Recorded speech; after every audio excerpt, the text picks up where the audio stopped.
Hello everyone, this is C S Sachin Jain from Jodhpur. और आज हम लोग एक बहुत ही इंपॉर्टेंट सेशन पे बात करने जा रहे हैं। देखिए सर, जीएसटीआर 9 और 9C, हमको जीएसटीआर 3B और जीएसटीआर 1 फाइल करना था। हम लोग ऑलरेडी जीएसटीआर 1 और जीएसटीआर 3B फाइल कर चुके हैं। अब बारी है फाइनेंशियल ईयर 2021-22 से रिलेटेड जीएसटीआर 9 और 9C फाइल करने के। तो आज के सेशन के अंदर हम लोग बात करेंगे कि हमें किस तरह से जीएसटीआर 9 और 9C को एरर फ्री तरीके से फाइल करना चाहिए। ऐसे कौन कौन से एस्पेक्ट है, ऐसे कौन कौन से पॉइंट्स हैं जिन्हें हमें जीएसटीआर 9 और 9C को प्रिपेयर करते टाइम अपने दिमाग में ध्यान रखना चाहिए। ऐसी कौन सी स्पेशल केयर है जो हमें रखनी चाहिए जब हम हमारे जीएसटीआर 9 और 9C फाइल कर रहे हैं। तो यहाँ पर सबसे पहले मैं बात करूं तो 2017-18 से हम लोग जीएसटीआर 9 और 9C फाइल करते आ रहे हैं। उस टाइम तक जीएसटी ऑडिट भी एप्लीकेबल थी, जो कि सर्टिफाई करता था आपके रिकंसिलिएशंस को एक चार्टर्ड अकाउंटेंट या फिर कोस्ट अकाउंटेंट। लेकिन आज की डेट में आपको किसी भी तरह की ऑडिट एप्लीकेबल नहीं है, बट आपका जीएसटीआर 9C जो जाता है क्लाइंट खुद सर्टिफाई करता है, टैक्स पेयर खुद सर्टिफाई करता है और उसे जो है सबमिट करता है। मतलब यहाँ पर सारी की सारी रिस्पॉन्सिबिलिटी उस टैक्स पेयर के ऊपर आ जाती है जिसने उसको साइन किया है। लेकिन सर, इनको प्रिपेयर कौन करता है? सर, प्रिपेयर तो टैक्स कंसल्टेंट, चार्टर्ड अकाउंटेंट या फिर पोस्ट अकाउंटेंट जो उस क्लाइंट का काम देख रहा है वही प्रिपेयर करता है। तो यहाँ पर हमारी ये रिस्पॉन्सिबिलिटी बन जाती है कि जब भी हम उसके जीएसटीआर 9 और 9C प्रिपेयर करें तो हमें सारे के सारे प्रोविजंस पता होने चाहिए, सारी सेक्शन का आइडिया होना चाहिए और जितने भी रिकंसिलिएशन है वो सब हमारे पास में रेडी होने चाहिए। क्योंकि अभी तो हो सकता है हम लोग 9 और 9C फाइल कर दें, जैसे ही कोई लिटिगेशन आता है, केस स्क्रूटनी में जाती है, डिपार्टमेंटल ऑडिट आती है या फिर स्पेशल ऑडिट आती है, तो उसके केस में जो सबसे पहला रेफरेंस लेते हैं वो जीएसटीआर 1 और जीएसटीआर 3B का रेफरेंस लिया जाता है। और वो रेफरेंस लेने के बाद अगर हम ये प्रेजेंट करते हैं कि हमारे 3B या फिर 1 के अंदर कुछ मिस्टेक रह गई थी, तो यहाँ पर वो लोग हमसे सबसे पहले जीएसटीआर 9 और 9C एनुअल रिटर्न और एनुअल रिकंसिलिएशन की डिमांड करने वाले हैं। तो यहाँ पर हमारी रिस्पॉन्सिबिलिटी बन जाती है कि जो भी हम हमारे जीएसटीआर 9 और 9C जिस किसी भी क्लाइंट का तैयार करें तो उसके साथ प्रॉपर रिकंसिलिएशन अटैच कर दें, ताकि फ्यूचर में जब भी कोई लिटिगेशन आए या फिर डिपार्टमेंटल अथॉरिटी हमसे कोई डॉक्यूमेंट की डिमांड करे, किसी रिकंसिलिएशन की डिमांड करे, तो हमारे पास में सारे के सारे रिकंसिलिएशंस ऑलरेडी अवेलेबल होने चाहिए। ये हमारी रिस्पॉन्सिबिलिटी है सर। अब सर, फाइनेंशियल ईयर 17-18 से हम लोग 9 और 9C फाइल करते हुए आ रहे हैं। कई सारी मिस्टेक्स हमसे हुई है। इनिशियल स्टेज में रिटर्न्स में हमसे मिस्टेक हुई थी। जब 9 और 9C नया आया तो उसको समझने में, उसके टेक्निकल एस्पेक्ट को समझने में कई सारी जो उसके अंदर रिपोर्टिंग रिक्वायरमेंट थी वो गवर्नमेंट ने भी यहाँ पर वेव ऑफ की। कई सारी चीजें हम लोगों ने स्किप की क्योंकि कई जगह हम लोग भी टेक्निकल इतना साउंड नहीं थे, लॉ नया नया था।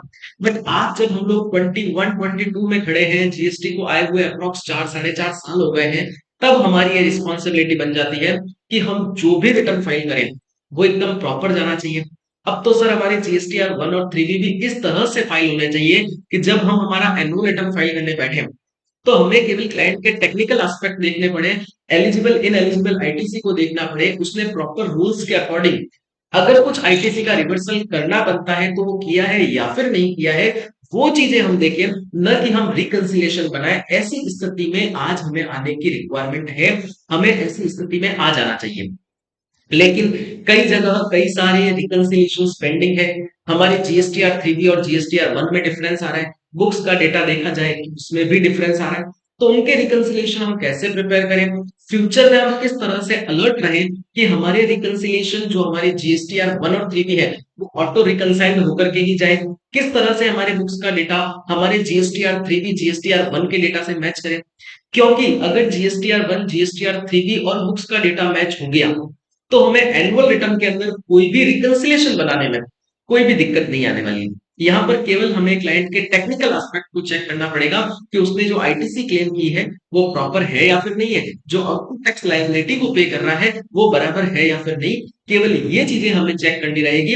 अदर सारी की सारी चीजें अगर हमारे जीएसटीआर 1 जीएसटीआर 3B और बुक्स रिकंसाइल है तो उन पे हमें कोई भी ध्यान देने की रिक्वायरमेंट यहाँ पर नहीं रहेगी।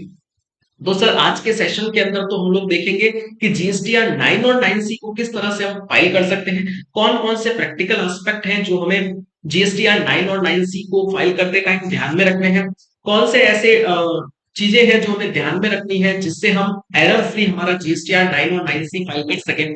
और एट द एंड हम लोग ये भी डिस्कस करेंगे कि किस तरह से हम फ्यूचर में हमारे जीएसटीआर 1 और 3B को फाइल करें, ताकि जो हमारा डेटा है वो ऑटो रिकंसाइल में मिले और जीएसटीआर 9 और 9C फाइल करते समय हमें रिकंसिलिएशन पे किसी भी तरह का टाइम खराब नहीं करना पड़े। यहाँ पर एक इंपॉर्टेंट इन्फॉर्मेशन, अगर आपको इस सेशन से रिलेटेड कोई भी डाउट आता है तो मेरे नंबर नीचे आपको कमेंट बॉक्स में मिल जाएंगे। आप वहां पर मुझसे पर्सनली कांटेक्ट कर सकते हैं, अपनी क्वेरी मुझे व्हाट्सएप पे शेयर कर सकते हैं। मेरी मेल आईडी भी आपके पास में अवेलेबल है, तो उस मेल आईडी के ऊपर भी आप अपनी क्वेरी डाल सकते हैं। मैं विद इन स्पेसिफाइड टाइम आपको उसका रिप्लाई जरूर दूंगा। और इसके अलावा भी आपके पास में जीएसटी लॉ से रिलेटेड कोई भी डाउट हो, आपके पास कोई भी क्वेरी हो, तो आप मुझसे बात कर सकते हैं, आप उससे कंसल्ट कर सकते हैं।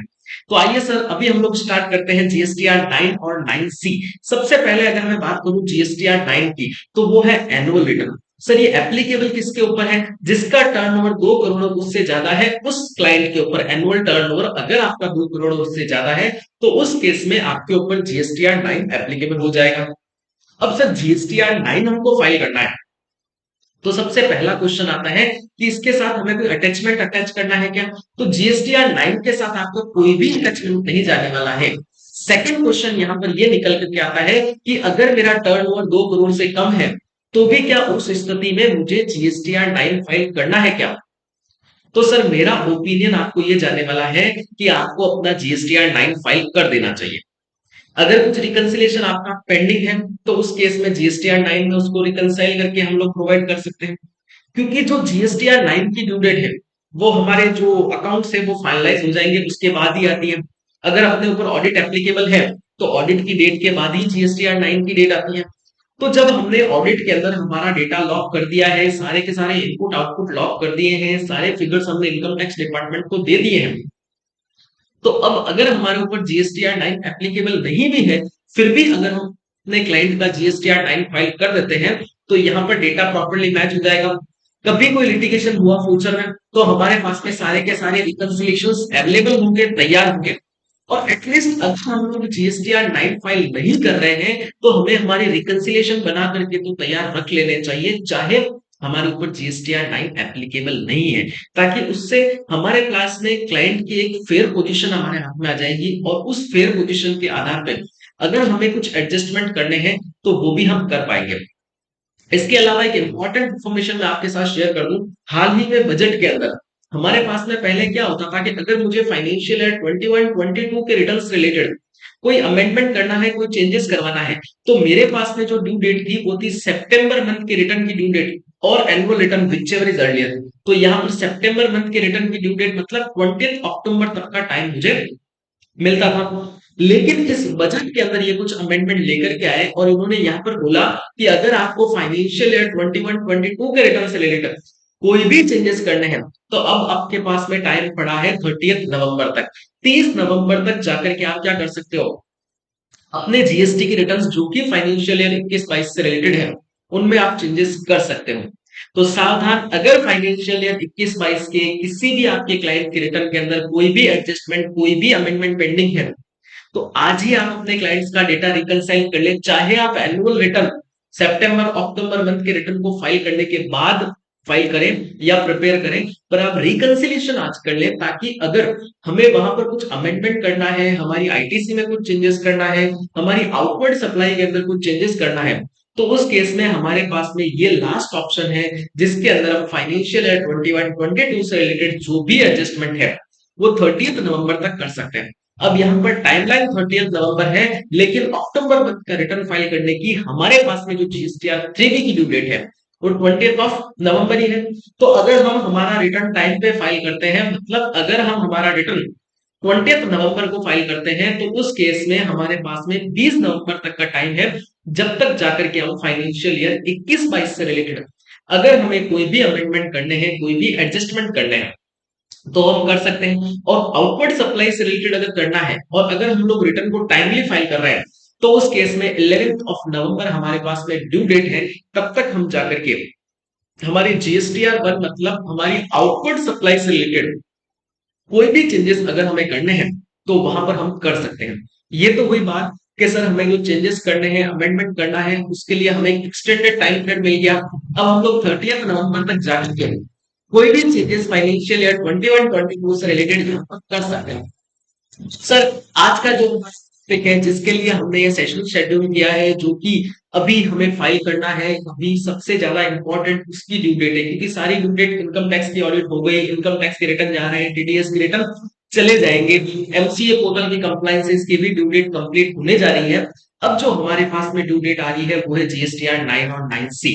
और आज इस सेशन को अटेंड करने के बाद मेरी भी ये रिस्पॉन्सिबिलिटी है, आपकी भी रिस्पॉन्सिबिलिटी है कि जब हम हमारे क्लाइंट का जीएसटीआर 9 और 9C प्रिपेयर करने के लिए बैठे हैं, तो आज इस सेशन में हमने जो जो भी एस्पेक्ट डिस्कस किए, सारे के सारे एस्पेक्ट उस समय हमारे दिमाग में होने चाहिए, हमारे कॉन्सेप्ट एकदम क्लियर होने चाहिए, हमें समझ आना चाहिए कि जब हम हमारे क्लाइंट का जीएसटीआर 9 और 9C फाइल कर रहे हैं तो पूरे साल का डेटा रिकंसाइल होना चाहिए, जो इनपुट हम क्लेम कर रहे हैं वो एज पर रूल्स प्रॉपर है, जो आउटपुट टैक्स लायबिलिटी डिक्लेयर की है क्लाइंट ने वो एकदम प्रॉपर है, प्लेस ऑफ सप्लाई एकदम प्रॉपर है, वैल्यूएशन जो हुआ है वो एकदम प्रॉपर है। क्योंकि देखो, रिकंसिलिएशन करना एक चार्टर्ड अकाउंटेंट या फिर पोस्ट अकाउंटेंट का काम नहीं है, आप रिकंसिलिएशन अपने क्लाइंट से करवा करके मंगवाएं। आप केवल रूल्स पे ध्यान दे रहे हैं, आप केवल सेक्शन पे ध्यान दे रहे हैं, तब हमारा प्रोफेशन ग्रो कर पाएगा। हम लोग होता क्या है, एक्सेल के अंदर रिकंसिलिएशंस बना देते हैं, रिकंसिलिएशंस हो गए, जीएसटीआर 9 में उसको पुट कर देते हैं, 9C के अंदर उसको पुट कर देते हैं, हो गया काम, जीएसटीआर 9 और 9C चला गया। ये हमारी रिस्पॉन्सिबिलिटी नहीं है, ये हमारा काम नहीं है। रिकंसिलिएशन क्लाइंट से बनाओ, उसके अकाउंट से बनवाओ, उसके जो अकाउंटेंट है उससे बनवाओ। हमारा काम होना चाहिए कि जो उसने प्लेस ऑफ सप्लाई डिक्लेयर की है वो प्रॉपर है या फिर नहीं है, जो इनपुट टैक्स क्रेडिट उसने क्लेम की है वो एज पर रूल्स है या फिर नहीं है, कोई क्रेडिट ब्लॉक तो नहीं है जो उसने क्लेम कर लिया, जो उसने आउटपुट टैक्स लायबिलिटी डिक्लेयर की है एज पर वैल्यूएशन रूल्स वो प्रॉपर है या फिर नहीं है, वो सारी की सारी चीजें, या फिर उसके प्रॉफिट एंड लॉस अकाउंट का कोई आइटम जो कि टैक्सेबल होना चाहिए उसने उसके ऊपर टैक्स पे नहीं किया है। आज सर होता क्या है, जब लिटिगेशन आता है, जब स्क्रूटनी आती है, तो डिपार्टमेंटल अथॉरिटी जब कोई चीज क्लाइंट को बताती है तो क्लाइंट सबसे पहले हमसे ही पूछता है कि ये चीज तो आपको मुझे पहले ही बता देनी चाहिए थी। और जब इस तरह से हम हमारे क्लाइंट को गाइड करेंगे, इस तरह से हम हमारे क्लाइंट को कंसल्ट करेंगे, इसी के साथ हम लोग उसको नए नए फीचर्स बताएंगे कि आप यहाँ पर जीएसटी लॉ को ध्यान में रखते हुए किस तरह से अपने बिजनेस को ग्रो कर सकते हैं, ये अपॉर्चुनिटीज आपके पास है।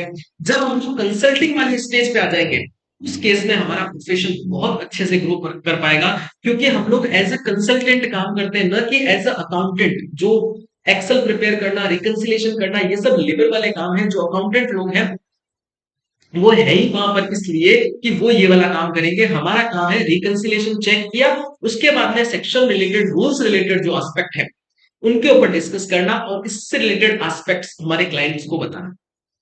तो चलिए सर, ये तो हो गया कि हमें क्या करना चाहिए, हमारा प्रोफेशन कैसे ग्रो करेगा, जीएसटीआर 9 प्रिपेयर करते समय कौन कौन सी बातें हमें ध्यान में रखनी चाहिए। अब हम लोग point wise, table wise discuss करने जा रहे हैं कि जीएसटीआर 9 के अंदर जो जो भी टेबल हमारे पास में अवेलेबल है, उस टेबल के हर एक कॉलम में, हर एक रॉ में हमें क्या क्या फाइल करना है, कौन कौन सी डिटेल वहां पर सबमिट करनी है, और डिटेल सबमिट करते टाइम हमें क्या एनालिसिस करना है, वो भी आज हम सेशन के अंदर हम लोग डिस्कस करने वाले हैं। तो आइए शुरू करते हैं। सबसे पहले फॉर्म जीएसटीआर 9 एनुअल रिटर्न। ये जो ऊपर वाला डेटा है ये हमारे पास में फील्ड आएगा, फाइनेंशियल ईयर से related information, GSTN, legal name, trade name, ये डिटेल हमारे पास में यहाँ पर अवेलेबल आएगी। ठीक है सर। अब हम लोग टेबल की बात करते हैं, तो यहाँ पर सबसे पहले आउटवर्ड सप्लाई से रिलेटेड बात होने वाली है, जो आपकी आउटपुट टैक्स लायबिलिटी है जो आपने डिक्लेयर की है जीएसटीआर 1 और 3B के अंदर, और जो आपके बुक्स के अंदर डेटा है उसको आपके एनुअल रिटर्न से किस तरह से रिकंसाइल करना और रिकंसाइल्ड डेटा को यहाँ पे प्रोवाइड करवाना। तो सबसे पहले अगर मैं एक्सेल की बात करूं तो आपके हाथ में एक एक्सेल होनी चाहिए, उसके अंदर जीएसटीआर 1 के अंदर आपने जो आउटपुट सप्लाई डिक्लेयर की है, taxable value IGST, CGST, SGST, और आपने अपने जीएसटीआर 3B के अंदर जो आउटपुट सप्लाई डिक्लेयर की है वहां पर भी same taxable value IGST, CGST, SGST, और आपने अपने बुक्स के अंदर जो टैक्सेबल वैल्यू डिक्लेयर की है आईजीएसटी, सीजीएसटी, एसजीएसटी, जो आउटवर्ड सप्लाई डिक्लेयर की है उसकी डिटेल आपको यहाँ पर प्रोवाइड करवानी है। मतलब तीन कंपैरिजन हो गए, जीएसटीआर 1, जीएसटीआर 3B और बुक्स आउटवर्ड सप्लाई। उसी के नीचे आप ऐसा कर सकते हैं कि जीएसटीआर 1, जीएसटीआर 3B के अंदर आपने कौन सी इनवर्ड सप्लाई डिक्लेयर की है, आईजीएसटी, सीजीएसटी, एसजीएसटी, बुक्स के अंदर आपकी आईजीएसटी, सीजीएसटी, एसजीएसटी क्या है, दोनों का कंपैरिजन। और वहां पर जो आउटवर्ड सप्लाई से रिलेटेड हमें कंपेयर करना है, जीएसटीआर 1 और 3 को कंपेयर करेंगे, जीएसटीआर 1 और बुक्स को कंपेयर करेंगे, जीएसटीआर 3 और बुक्स को कंपेयर करेंगे। इन तीनों के कंपैरिजन हमारे पास में आ जाएंगे। और अगर यहाँ पर कोई डिफरेंसेस है तो उसी एक्सेल सीट के अंदर हम लोग वहां पर एक नोट लगा लेंगे। तो रिकंसिलिएशन आउटपुट का प्रिपेयर हो गया, इनपुट का प्रिपेयर हो गया। आरसीएम की लाइबिलिटी एज पर बुक्स अगर आपके ऊपर एप्लीकेबल है तो आरसीएम की लाइबिलिटी आपकी कितनी आ रही है, और आरसीएम के अंदर आपने टैक्स का पेमेंट कितना किया है, वो आप जीएसटीआर 3 से ले सकते हैं। उन दोनों का आप लोग कंपैरिजन करवा लो। और अगर आपने लेस पेड किया है तो अब पे कर देंगे हम लोग एनुअल रिटर्न के अंदर, या फिर आरसीएम की केस में एक स्पेसिफिक प्रोविजन है कि हम नेक्स्ट ईयर जाकर के रिटर्न में भी पे कर सकते हैं वहां पर, क्योंकि डिपार्टमेंट को किसी भी तरह से रेवेन्यू का लॉस नहीं होगा। हम लोग कैश के अंदर, आरसीएम के अंदर पैसा पे करेंगे और इनपुट वापस हम लोग क्लेम कर लेते हैं।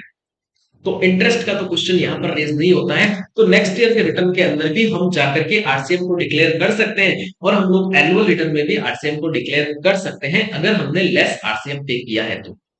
ये आउटपुट का रिकंसिलिएशन, इनपुट का रिकंसिलिएशन और आरसीएम का रिकंसिलिएशन। बेसिकली ये तीन तरह के रिकंसिलिएशन अगर हमारे हाथ में आ जाए तो फिर जीएसटीआर 9 और 9C की जो फिटिंग का काम है वो तो एकदम प्रॉपरली बहुत अच्छे से हो जाएगा। अब उसके बाद में हमें क्या करना है, आउटवर्ड सप्लाई क्लाइंट का जो जीएसटीआर 1 है, आज जितने भी सॉफ्टवेयर है सारे के सारे सेल्फ सफिशिएंट है, वो आपको जीएसटीआर 1 एनुअल निकाल करके दे देंगे। एनुअल जीएसटीआर 1 से आप लोग inter state, intra state rate wise GSTR 1 की डिटेल जरूर बना लें। उसका फॉर्मेट आप मुझसे व्हाट्सएप पे डिमांड कर सकते हैं, मैं आपके साथ शेयर कर दूंगा। तो जब हमारे पास में रेट वाइज डिटेल होगी उसकी, आउटवर्ड सप्लाई, इनवर्ड सप्लाई, तो उस केस में हम क्या कर पाएंगे, हमारा जीएसटीआर 9 और 9C एकदम प्रॉपर तरीके से फाइल कर पाएंगे, हमें उसमें कोई भी दिक्कत नहीं आएगी, सारे कॉलम फिट होते चले जाएंगे। ठीक है सर। तो अब पॉइंट वाइज डिस्कस करते हैं। सबसे पहले मैंने बोला आपको inter state, intra state, B2B, B2CS output supply के अलग अलग टेबल वाइज कॉलम बनाने पड़ेंगे। तो जो जीएसटीआर 1 यहाँ पर टोटल आएगी वो बुक्स का होगा। 3B में हम लोग ऑलरेडी आउटवर्ड सप्लाई की डिटेल डाल चुके हैं, और जीएसटीआर 1 में भी ऑलरेडी डिटेल हम लोग पुट कर चुके हैं। तो हम लोग यहाँ पर इन तीनों को रिकंसाइल करवा पाएंगे। और फिर जो फाइनल डेटा है, क्योंकि जो आपका जीएसटीआर 9 होगा ना, वहां पर ये जो आउटवर्ड सप्लाई की डिटेल आपके पास में आने वाली है, ये सब आपके जीएसटीआर 1 से ऑटो पॉपुलेट करके यहाँ पर आने वाली है।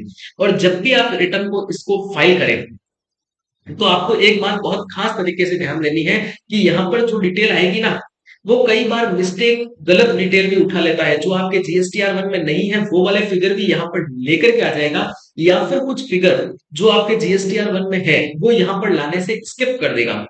तो आपकी सबसे पहली रिस्पॉन्सिबिलिटी है कि जो डेटा यहाँ पर ऑटो पॉपुलेट आ रहा है उसको आप अपने फाइल्ड जीएसटीआर 1 से मैच करवा लें कि वो प्रॉपर है या फिर नहीं है। देखो सर, टेबल वाइज वैसे बेसिक टेबल्स हम लोग 17 18 से रिटर्न्स फाइल करते आ रहे हैं, तो हमारे पास में प्रॉपर नॉलेज तो है कि कहां पर क्या फाइल करना है, पर तरीका, कई बार तरीका गलत हो जाता है, कई बार फिगर्स जो हम लोग फाइल करते हैं उसके अंदर मिस्टेक्स हो जाती है। तो आज का ये सेशन इसीलिए है कि जो भी डेटा जीएसटीआर 9 और 9C के अंदर पुट करें वो एकदम प्रॉपर हो, एकदम जेन्युइन हो, और डेटा ऑलरेडी रिकंसाइल्ड है वही डेटा हम यहाँ पर पुट करें। तो सबसे पहले हमें क्या करना है, supply made to an unregistered person, unregistered person को जो भी आपने माल सेल आउट किया है उसकी डिटेल आपको यहाँ पर taxable value, CGST, SGST, IGST के फिगर मेंशन करना है। यहाँ पर डेटा ऑटो पॉपुलेट आएगा जो आपके जीएसटीआर 1 में आपने फाइल किया है। अब यहाँ पर एक प्रैक्टिकल एस्पेक्ट ये निकल के आता है कि जब आप रिटर्न फाइल कर रहे थे उस टाइम कोई क्लाइंट अनरजिस्टर्ड था और बाद में उसके पास जीएसटी नंबर आ गए, या फिर उसने किसी रीजन से आपको जीएसटी नंबर नहीं दिए, तो वो जीएसटी नंबर आप पुट नहीं करोगे।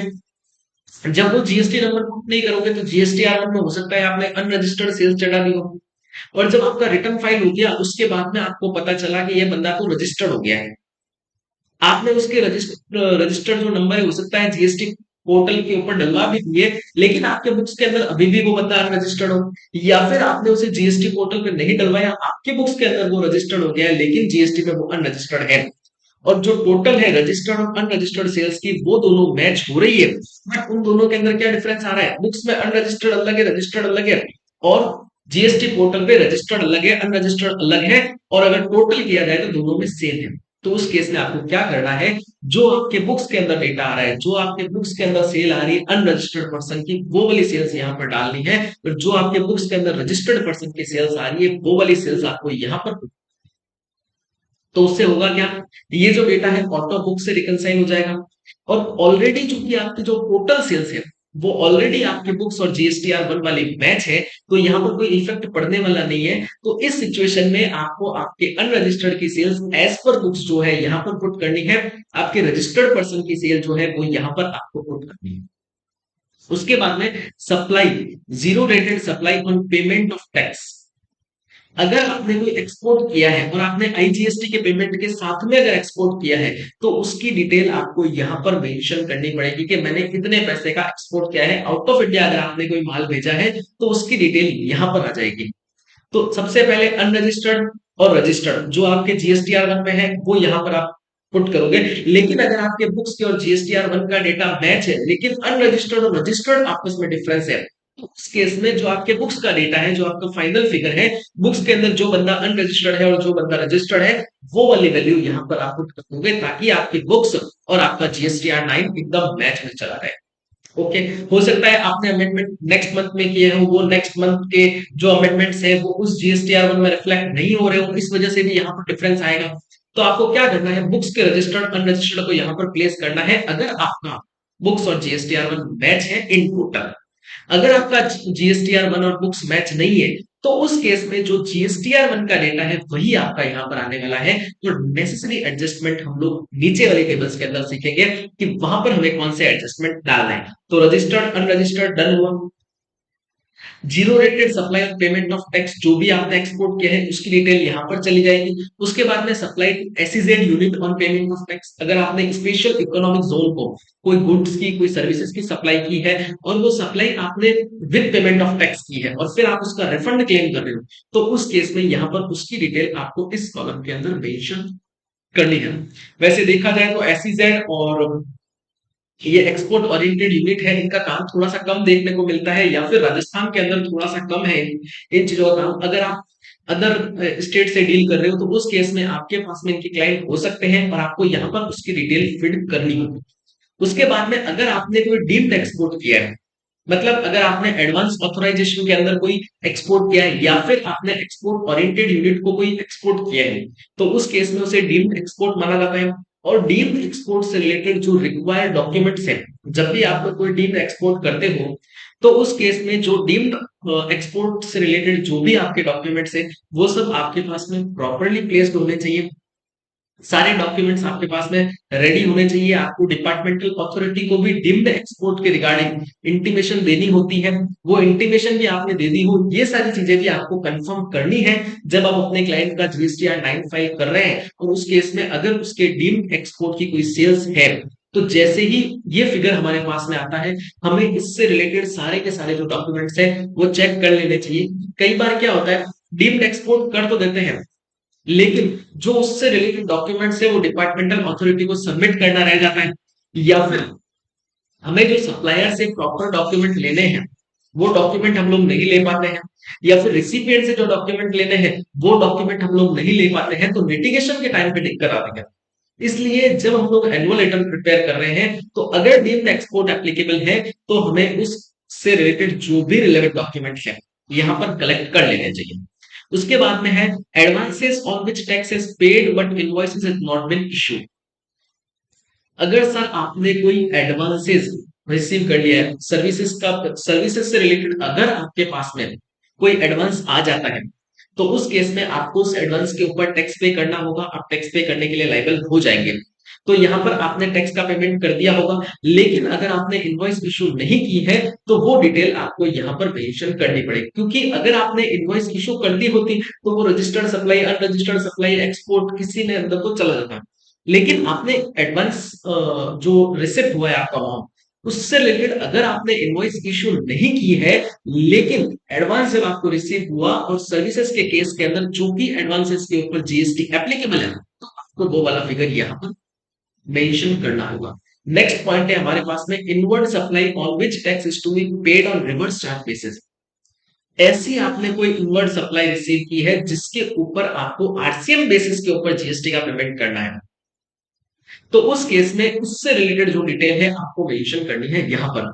अब यहाँ पर आपके पास में दो ऑप्शन है, invert supply on which tax is to be paid on reverse charge basis. अगर यहाँ पर जो सप्लाई की डिटेल आ रही है जिसके ऊपर आपने आरसीएम पे किया है वो आपके बुक से रिकनसाइल हो रही है, तब तो जो डिटेल आ रही है वो ओके है, क्योंकि यहाँ पर जो डिटेल आएगी वो आपकी जीएसटीआर 3B से आने वाली है।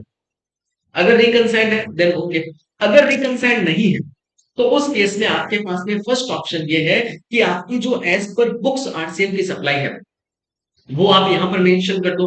और अगर वो एक्सेस है जो आपने जिस फिगर के ऊपर आरसीएम पे किया है जीएसटी के रिटर्न्स में और आज की डेट में जो आपकी आरसीएम की लायबिलिटी है अगर वो एक्सेस है तो वो फिगर आप यहां पर शो कर दो और उससे रिलेटेड जो भी टैक्स का पेमेंट बनता है वो एनुअल रिटर्न में आप टैक्स का पेमेंट कर सकते हो।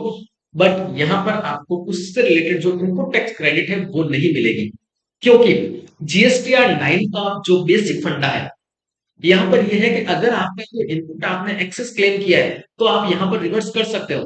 कोई आउटपुट अगर आपने कम पेमेंट किया है तो आप यहाँ पर आकर उस आउटपुट का पेमेंट कर सकते हो, लेकिन अगर आपने कोई आउटपुट एक्सेस पे कर दिया है तो आप उसका वापस रिफंड एनुअल रिटर्न से नहीं ले सकते हो। या फिर अगर आपने कोई इनपुट टैक्स क्रेडिट कम क्लेम की है तो एनुअल रिटर्न में आकर के अगर आप ये सोचते हो कि आप इनपुट क्लेम कर लोगे तो वो यहाँ पर पॉसिबल नहीं है। उसके लिए एक स्पेसिफाइड टाइम लिमिट है, उस टाइम लिमिट के अंदर ही आपको वो वाले एडजस्टमेंट करने पड़ेंगे। यहाँ पर केवल पेमेंट की फैसिलिटी अवेलेबल है, यहाँ पर वापस अगर आपको कुछ रिफंड लेना है या फिर इनपुट टैक्स क्रेडिट क्लेम करनी है तो वो वाली फैसिलिटी आपको यहाँ पर जीएसटीआर 9 और 9C के अंदर मिलने वाली नहीं है, तो बी केयरफुल।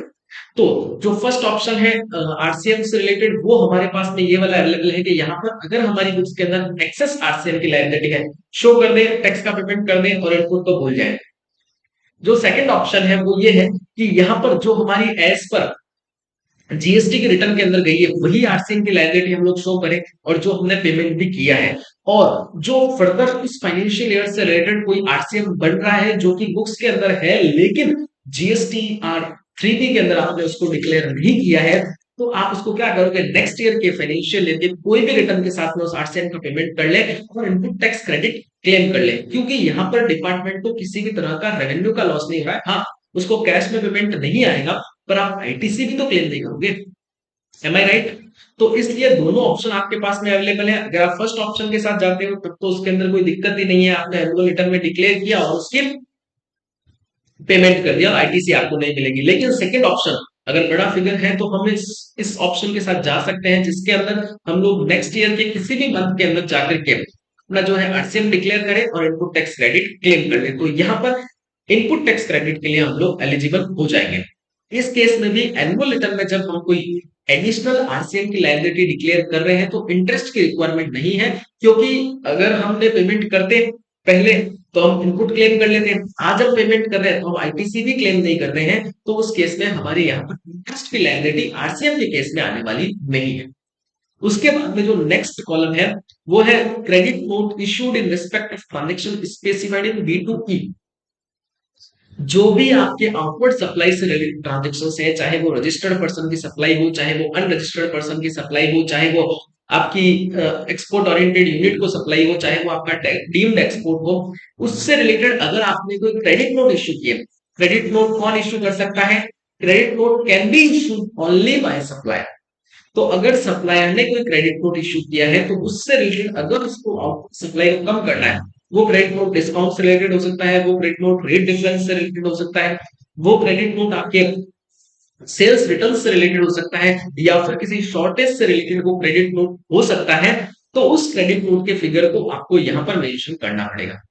अब सर क्वेश्चन ये रेज होता है कि क्रेडिट नोट जो मेरे बुक्स के अंदर है और जो मेरे जीएसटीआर 1 के अंदर है उन दोनों में अगर डिफरेंस है तो क्या करना है? तो उन दोनों में अगर आपके यहाँ पर डिफरेंस आ रहा है तो यहाँ पर जो आपको फिगर पुट करना है वो आपके जो एज पर जीएसटीआर 1 है वही फिगर आपको यहाँ पर पुट करना है, क्योंकि जो भी एडजस्टमेंट हमें करने हैं वो एडजस्टमेंट हम लोग फर्दर टेबल्स के अंदर कर देंगे। Next, debit note issued in respect of transaction specified in B2E। अगर कोई डेबिट नोट आपने इश्यू किया है जिसके अंदर आप आउटवर्ड सप्लाई को बढ़ाने की, आपकी टैक्स की लायबिलिटी को बढ़ाने का प्रयास कर रहे हो, टैक्स की लायबिलिटी को बढ़ाने के लिए आपने कोई डेबिट नोट इश्यू किया है तो उसकी डिटेल आपको यहाँ पर मेंशन करनी है। ये भी अगर जीएसटीआर 1 के अंदर और बुक्स के अंदर मिसमैच है तो उस केस में जीएसटीआर 1 का जो डेटा है वो यहाँ पर रहने वाला है। अगर रिकंसाइल्ड है तो उस केस में कोई दिक्कत है नहीं। अगर रिकंसाइल्ड नहीं है तो उस केस में हमारे पास में ये ऑप्शन है कि हम यहाँ पर उसे जो हमारे जीएसटीआर 1 का डेटा है वो यहाँ पर करें, और जो डिफरेंसेस है उससे रिलेटेड रिकंसिलेशन हम लोग फर्दर टेबल के अंदर जाकर के करें। ये ऑप्शन हमारे पास में यहाँ पर अवेलेबल है। उसके बाद में supply tax declared through amendment, supply tax reduce through amendment. अब सर ये बड़ा कंफ्यूजन वाला पॉइंट है कि आपने यहाँ पर लिख दिया कि आप सप्लाईज और टैक्स जो है यहाँ पर अमेंडमेंट के थ्रू अगर आपने कुछ बढ़ाया है या फिर आपने कुछ घटाया है तो ये आप यहाँ पर शो करोगे। अब सर यहाँ पे कौन सा आएगा जो फाइनेंशियल ईयर 21-22 की बात करूं तो फाइनेंशियल ईयर 21-22 से रिलेटेड जो भी अमेंडमेंट है वो मैंने अगर फाइनेंशियल ईयर 22-23 दैट इज अप्रैल 2022 से लगा करके अभी मेरे पास में अक्टूबर 2022 तक के मंथ तक के किसी भी महीने के अंदर अगर मैंने एडजस्टमेंट किया है, चाहे मैंने आउटवर्ड सप्लाई को बढ़ाया है या फिर मैंने आउटवर्ड सप्लाई को कम किया है, तो क्या वो फिगर यहाँ पर शो होंगे क्या? नहीं सर, ऐसा नहीं है। उनके लिए आगे एक टेबल दी हुई है, वहां पर हम वो फिगर शो करेंगे। यहाँ पर अगर आपने फाइनेंशियल ईयर 21-22 से रिलेटेड कोई आपकी सप्लाई है, कोई आपको टैक्स का पेमेंट करना है या फिर आपको कोई आउटवर्ड सप्लाई के अंदर लेस करना है टैक्स, आउटवर्ड सप्लाई के अंदर आपको अगर कुछ रिडक्शन करना है और वो आपने फाइनेंशियल ईयर 21-22 से रिलेटेड जो हमारे पास में स्पेसिफाइड टाइमलाइन अवेलेबल है मतलब 30 नवंबर तक, उस टाइम पीरियड के अंदर भी अगर आपने वो एडजस्टमेंट नहीं किया, वो अमेंडमेंट आपने नहीं किया, तो डिपार्टमेंट ने आपको ये वाला ऑप्शन दिया है कि यहाँ पर आकर के आप उसे शो कर सकते हो। मतलब आपका फाइनेंशियल ईयर 21-22 से रिलेटेड कोई भी एडजस्टमेंट 30 नवंबर तक भी करना रह गया और आपको आपके बुक्स की जो टैक्स लायबिलिटी है और आपके जो जीएसटी की टैक्स लायबिलिटी है दोनों को मैच करवाना है, तो उस केस में आप यहाँ पर फिगर मेंशन करोगे कि मेरे बुक्स के अंदर मान लो जो सेल्स है वो 50 लाख रुपीज है और मेरे जीएसटी पोर्टल के जो सेल्स गई हुई है वो 45 लाख रुपीज है। 5 लाख रुपीज मैं यहाँ पर एडिशनल डिक्लेयर कर दूंगा, उसके ऊपर जो मेरा आईजीएसटी, सीजीएसटी, एसजीएसटी है उसको मैं यहाँ पर डिक्लेयर कर दूंगा और उसका पेमेंट डीआरसी 03 के थ्रू कर दूंगा। ये ऑप्शन मेरे पास में अवेलेबल है। अब सर अगर मान लो सेकंड सिचुएशन लेते हैं, मेरे बुक्स के अंदर जो सेल्स आ रही है वो 45 लाख की है और जीएसटी में जो मैंने टैक्स का पेमेंट कर दिया है वो 50 लाख के ऊपर कर दिया है, तो यहां पर आकर आप रिडक्शन तो कर सकते हैं, लेकिन जो टैक्स आपने एक्सेस पे कर दिया 5 लाख रुपीज पर, वो टैक्स आपको वापस मिलने वाला नहीं है, उसको आप भूल जाओ। मतलब इन दो जो टेबल्स इन्होंने दी हैं, ये जो दो पॉइंट इन्होंने दिए हैं, इस पॉइंट के अंदर क्या करना है, जो एडजस्टमेंट आपने आज तक नहीं कर पाए आउटवर्ड सप्लाई से रिलेटेड, चाहे वो एडिशन हो या फिर चाहे वो रिडक्शन हो, तो वो आकर के जीएसटीआर 9 के अंदर करते हैं। तो ये दो पॉइंट है जहां पर आकर के आपको रिलेवेंट एडजस्टमेंट कर सकते हैं। एडिशन करोगे तो टैक्स का पेमेंट आपको डीआरसी 03 के थ्रू पे करना पड़ेगा, और अगर आप कोई रिडक्शन करते हो तो भूल जाओ। ओके सर, क्योंकि आपने पहले उसको एडजस्ट नहीं किया तो अब आपने कितना टाइम गंवा दिया, अब आपके पास में वो वाला ऑप्शन नहीं है, लेकिन आप अपने बुक्स के डेटा को जीएसटी के डेटा से रिकंसाइल जरूर यहाँ पर करवा पाएंगे। तो मेरा सजेशन यही जाता है कि अगर रिवर्स सिचुएशन भी हो जाती है, मतलब आपके बुक्स के हिसाब से टैक्स की लायबिलिटी कम बन रही है और जीएसटी के अंदर आपने टैक्स की लायबिलिटी एक्सेस पे कर दी है, तो उस केस में अगर आपने एनुअल रिटर्न की ड्यू डेट तक भी उसे सही नहीं किया है तो एनुअल रिटर्न के अंदर आप उसे जरूर शो कर दें। आपको टैक्स का लॉस तो होगा, लेकिन जो फर्दर लिटिगेशन है आप उनसे बच जाएंगे, बहुत इजीली बच जाएंगे। ओके सर, हमारा डेटा रिकंसाइल हो जाएगा। उसके बाद में supplies and advances on which taxes to be paid H plus M, जो आपने सप्लाईज एंड एडवांसेस के ऊपर टैक्स पे किया है वो यहाँ पर आपका डिक्लेयर हो जाएगा। तो इस तरह से सर अगर मैं ऊपर वाले इस पोर्शन की बात करूं तो इस पोर्शन के अंदर हम लोगों ने outward supply, registered, unregistered, deemed export, export से रिलेटेड बातें की, और उसके अंदर से जो क्रेडिट नोट या फिर डेबिट नोट के फिगर है वो कैसे एडजस्ट करने हैं वो वाला हमने यहाँ पर टर्म डिस्कस किया। और उसके बाद में कोई एडजस्टमेंट अगर हम लोग स्पेसिफाइड टाइम लिमिट तक नहीं कर पाए हैं तो एनुअल रिटर्न के अंदर उसे कैसे शो करना है वो वाला पार्ट भी यहाँ पर हमने डिस्कस कर लिया। अब आइए नेक्स्ट पॉइंट पे चलते हैं, टेबल के पार्ट नंबर 5 पर, जो की बात करता है details of outward supply made during the financial year on which tax is not paid. ऐसी आउटवर्ड सप्लाई, क्योंकि देखो सर अगर मैं बुक्स की बात करूं, जो trading and profit and loss account आपके इनकम टैक्स डिपार्टमेंट के अंदर गए हैं या फिर आपके अकाउंटिंग सॉफ्टवेयर के अंदर जो trading and profit and loss account prepare हो रहे हैं, उसके अंदर तो वो वाली सीरीज भी होगी जो आपकी जीएसटी के अंदर नहीं है, जिसके ऊपर जीएसटी नहीं लगता है।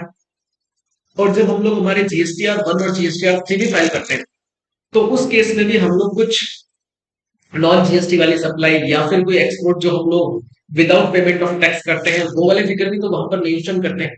उसको भी तो एनुअल रिटर्न और एनुअल रिकंसिलिएशन से मैच करवाना पड़ेगा। तो इसलिए यहाँ पर ये एक फैसिलिटी हमारे पास में अवेलेबल है, जिसके अंदर जाकर के हम वो डिटेल मेंशन करेंगे जिस आउटवर्ड सप्लाई के ऊपर हमने टैक्स का पेमेंट नहीं किया है। तो आइए वन बाय वन उसके पॉइंट्स पे भी हम लोग डिस्कस कर लेते हैं। सबसे पहला, zero rated supply without payment of tax. अगर आपने एलयूटी के अंदर जाकर के कोई एक्सपोर्ट किया है या फिर आपने विदाउट पेमेंट का टैक्स का पेमेंट नहीं किया और आपने एक्सपोर्ट किया है, आपके पास ऑप्शन यही है, आप एलयूटी या फिर बॉन्ड के थ्रू जा सकते हैं, जिसके अंदर आप आईजीएसटी का पेमेंट किए बिना एक्सपोर्ट कर सकते हैं। तो वो जो एक्सपोर्ट है उसका फिगर आपको यहां पर मेंशन करना है, ताकि आपके बुक्स का डेटा, आपके जीएसटीआर 1 का डेटा, आपके जीएसटीआर 3 भी का डेटा और आपके एनुअल रिटर्न का डेटा रिकंसाइल हो सके। जो नेक्स्ट पॉइंट है, supply to SEZ without payment of tax. अगर आपने स्पेशल इकोनॉमिक जोन को कोई सप्लाई की और वहां पर अगर आपने टैक्स का पेमेंट किए बिना एसईजेड यूनिट को कोई सप्लाई किए, तो वो वाली डिटेल आपकी यहां पर आ जाएगी। Supplies on which tax is to be paid by the recipient on reverse charge basis. आपने किसी के कस्टमर को कोई गुड्स या फिर सर्विसेज दी और रिसिपिएंट ने आरसीएम के अंदर टैक्स का पेमेंट किया है, तो उस केस में वो वाली डिटेल आपको यहां पर मेंशन करनी है, क्योंकि आपने सप्लाई तो यहां पर की है लेकिन टैक्स का पेमेंट आपने यहां पर नहीं किया है। टैक्स पेमेंट जो रिसिपिएंट है उसने पे किया है, तो इसलिए वो वाली डिटेल आपको यहाँ पर मेंशन करनी पड़ेगी। कोई एग्जेम्प्टेड सप्लाई या फिर निल रेटेड या फिर नॉन जीएसटी सप्लाई अगर आपने की है, तो आपके पास में डी, ई और एफ ये 3 कॉलम अवेलेबल है, जिसके अंदर आपको उसकी डिटेल मेंशन करनी पड़ेगी। अब देखो सर, एग्जेम्प्टेड हमारा क्लाइंट खुद बना करके लेकर के आएगा, तो ये मेरी एग्जेम्प्टेड सेल्स है, ये मेरी निल जीएसटी है, ये मेरी नॉन जीएसटी सेल्स है, ये मेरी निल रेटेड सेल्स है। हमारा काम क्या है? हमारा काम ये होगा कि जो उसने यहाँ पर डिक्लेयर किए कि ये मेरी एग्जेम्प्टेड सेल्स है, हमें चेक करना है कि वो एक्चुअल में एग्जेम्प्टेड है या फिर नहीं है। कहीं वो निल रेटेड की कैटेगरी में तो नहीं जा रही है, कहीं वो नॉन जीएसटी की कैटेगरी में तो नहीं जा रही है। जो उसने एक्सपोर्ट किया है माल विदाउट पेमेंट ऑफ टैक्स, हमारी रिस्पॉन्सिबिलिटी है उसके एलयूटी के डॉक्यूमेंट चेक करना। अगर उसने विदाउट पेमेंट ऑफ टैक्स कोई एक्सपोर्ट किया है, तो उस केस में उसने रिफंड भी क्लेम कर रहा होगा, तो वो रिफंड प्रॉपर्ली क्लेम कर रहा है या फिर नहीं कर रहा, ये वाले फैक्ट एंड फिगर्स भी हमें एनुअल रिटर्न बनाते टाइम ध्यान रखना है। अगर मैं टोटली बात करूं, तो जब हम हमारे क्लाइंट का एनुअल रिटर्न फाइल कर रहे हैं, जीएसटीआर 9 और 9C फाइल कर रहे हैं, तो हमारी ये रिस्पॉन्सिबिलिटी है कि उसकी बुक्स का एकदम निचोड़ निकाल लेना कि एज पर जीएसटी लॉ हर एक चीज प्रॉपर है, हर एक एस्पेक्ट, चाहे वो टेक्निकल हो, चाहे वो रिकंसिलिएशन पॉइंट ऑफ व्यू से हो, चाहे वो लॉ रिलेटेड मैटर हो, सारे की सारी चीजें एकदम क्लियर है, उसे क्लीन चिट देना, यही जीएसटीआर 9 और 9C का पर्पस है। ताकि जब भी कोई डिपार्टमेंटल स्क्रूटनी आए, तो हमें उसे सेटल करवाने के लिए कुछ और रास्ते नहीं अपनाने पड़े और हमारे जो प्रॉपर रिकंसिलिएशन है उनसे ही हमारा काम हो जाए। हमने as per rules, as per law ही काम किया हुआ हो, तभी हमारे क्लाइंट को भी काम करने में एंजॉय आएगा और हमें भी काम करने में एंजॉय आएगा। तो चलिए सर आगे डिस्कस करते हैं। अगर इनसे रिलेटेड मतलब जीरो रेटेड सप्लाई से रिलेटेड, या फिर आपने कोई एसईजेड को सप्लाई किया है, या फिर आरसीएम वाला पॉइंट ऑफ व्यू है, या फिर bill rated accepted non GST supply है, उससे रिलेटेड अगर कोई क्रेडिट नोट इश्यू किए हैं, तो उस क्रेडिट नोट के फिगर्स यहाँ पर आ जाएंगे। कोई डेबिट नोट इश्यू किया है, तो डेबिट नोट के फिगर्स यहाँ पर आ जाएंगे।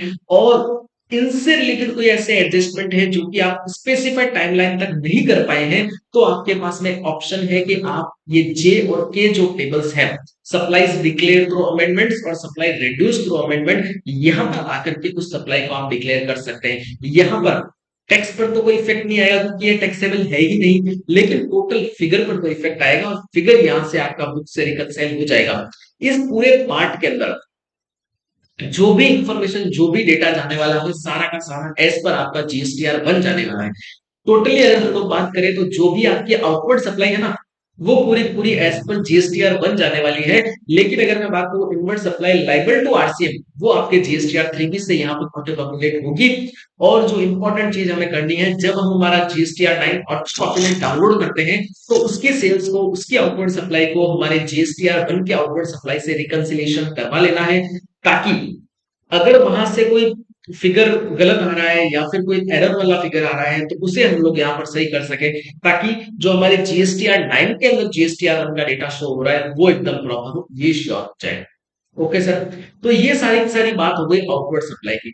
अब हम लोग नेक्स्ट सेगमेंट पे आते हैं, most important, most crucial, input tax credit. In future के अंदर जितने भी लिटिगेशन आने वाले हैं, वो मैक्सिमम जो लिटिगेशन आएंगे वो इनपुट टैक्स लायबिलिटी से रिलेटेड, इनपुट टैक्स क्रेडिट से रिलेटेड ही आने वाले हैं। उसके अलावा लिटिगेशन आपके पास में नहीं आएंगे। देखो, रिकंसिलिएशन नहीं हुआ तो कुछ माइनर टैक्स बनेगा, वो हम लोग पे कर देंगे। मैं बार बार एक ही बात रिपीट कर रहा हूँ, लेकिन अगर आपने कोई आईटीसी गलत गलत क्लेम कर ली, कोई वैल्यूएशन ने गलत कर लिया, कोई प्लेस ऑफ सप्लाई आपने गलत डिसाइड कर ली, तो उस केस में हमारे ऊपर बहुत बड़ी पेनल्टी, बहुत बड़े लिटिगेशंस आने के चांसेस हो जाते हैं। तो हमारी रिस्पॉन्सिबिलिटी है कि जब भी हम लोग रिकंसिलिएशन करने के लिए बैठे, तो ये कुछ लॉ रिलेटेड 3-4 पॉइंट्स है जिन पर हम हमारे क्लाइंट के साथ डिस्कस जरूर करें, और इन चीजों के अंदर अगर कोई एरर है तो क्लाइंट्स की बुक्स ऑफ अकाउंट्स के अंदर उन चीजों को हम लोग जरूर जरूर जरूर सही करवाएं। ओके सर, अब हम लोग बात करते हैं इनपुट टैक्स क्रेडिट से रिलेटेड के इस फाइनेंशियल ईयर, चाहे मैं बात करूं फाइनेंशियल ईयर 21-22 की, उससे रिलेटेड आईटीसी को हमें किस तरह से डिक्लेयर करना है यहाँ पर, वो हम लोग यहाँ पर देख लेते हैं। सबसे पहले जो पार्ट 6 है उसके अंदर point number 8, total amount of input tax credit availed to from GSTR 3बी।